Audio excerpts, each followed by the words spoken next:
This video is sponsored by Professional Photographers of America. This is the new 20-70 f4G lens, what many people tout as a great versatile all-around travel lens. But instead of just testing it in the studio, we're going to test it in a real-world scenario that is one of my favorites, a road trip through southern Utah. The only catch, this lens is not allowed to leave my camera body. Let's get into it.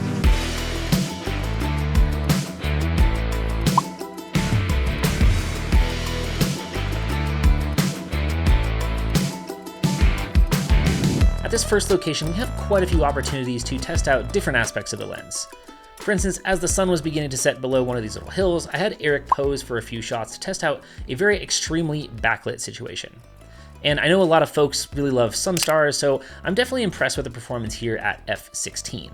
However, there is some pretty intense fringing occurring around Eric here, and given how backlit this was, it is somewhat understandable, but I have certainly noticed it more here than on something like the G Master lineup. I also love that we're able to start super wide at 22mm for that first shot, and then compress the scene to 77mm without really switching lenses. We're pretty sharp at 70mm, but I do still see some of that fringing around Eric.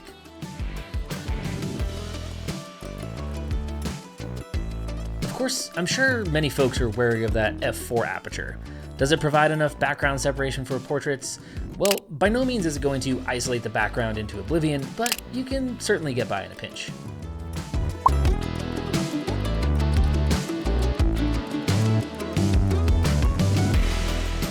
With the light beginning to fade, I want to avoid using a tripod since, in my mind, this can hide some of the shortcomings of a lens. Plus, it helps to make you a little bit more nimble to move around. In this location, the best colors come through once the sun dips below the horizon, so using the long end of the lens to compress those colors really adds for a quite pleasing image. Trekking back along for another angle, I think this one ended up being my favorite shot from this location. And yes, I absolutely did sky swap this image here. If you got a problem with it, well, you can use the code 2070 for a discount on my Sky Bundle.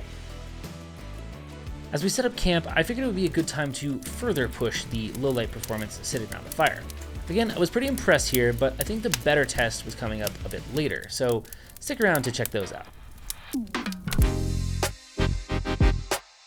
Waking up in the morning and heading to our sunrise location, I began to feel the limits of limiting myself to just one lens and camera to capture photos. But to be fair, I don't think any lens could have saved me here. It really was best captured from the air. So we're about to drive through some deep sand. Hopefully we don't get stuck, because that would suck.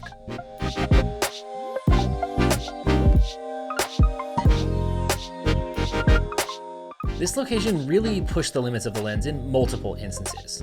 First and foremost, it helps to answer the question of whether 20mm is wide enough. It's really hard to capture just how large this scene is, and while everyone else around me was shooting at 16 or even 14mm, I was just barely able to fit the frame in 20.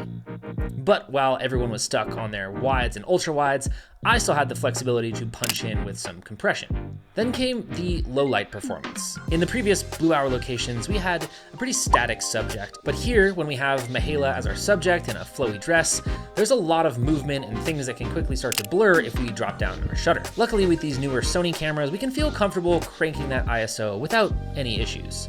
Plus, if you haven't yet tried the new AI denoise in Lightroom, this is a godsend for cleaning up high ISO images. I'd recommend sticking between 20 and 30 on the amount slider, otherwise you're going to end up looking like your images are generated by Midjourney. And then at a certain point, I did finally cave in and bust out the tripod for this final night image.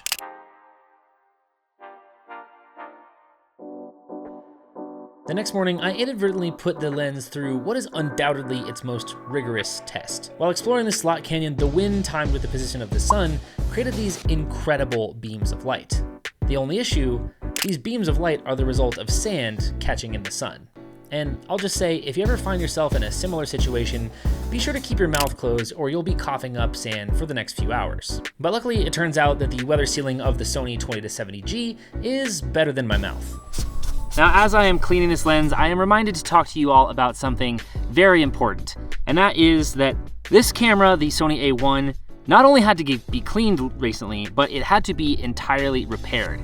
I sent it in for a repair and I was quoted $4,000 for the fix. Now, I would have been very upset, but I have camera insurance. And that is who I want to talk about for the sponsor of today's video, PPA, Professional Photographers of America. For a low monthly price, you receive a variety of unbeatable benefits, including $15,000 worth of camera insurance, data recovery services, and a ton of customizable contracts and things like that. Obviously, one of the most recent ones for me is equipment insurance. I cannot stress enough how important it is to have your gear insured. You get equipment replacement for a $350 deductible, or like myself, you get $50 for a repair. You also get access to data recovery services, which are crucial for people that are doing events and weddings, or if you just don't have your data recovery and backup on lock.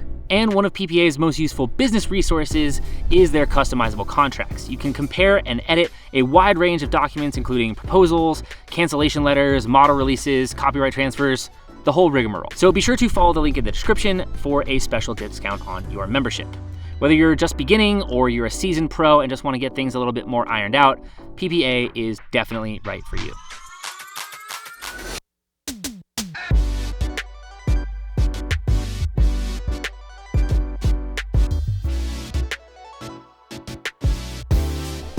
This one here is a pretty wide scene, but I still think the 20 is going to cut it.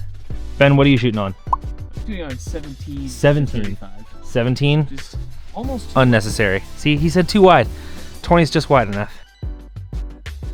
As we close out on the trip and reflect on the experience of limiting ourselves to just this one lens, I think it's pretty clear to me that if you gave me a choice to bring only one lens, I'd be hard pressed to choose anything other than the Sony 20-70G. Sure, it can't do everything perfectly, but it can certainly do just about everything well enough. Not to mention the great build quality, the aperture ring, and the tiny size. I'm curious to know what your favorite image is from this trip, and what's that one lens that you'd bring if you were doing something like this? Let me know in the comments, and I'll see you in the next one.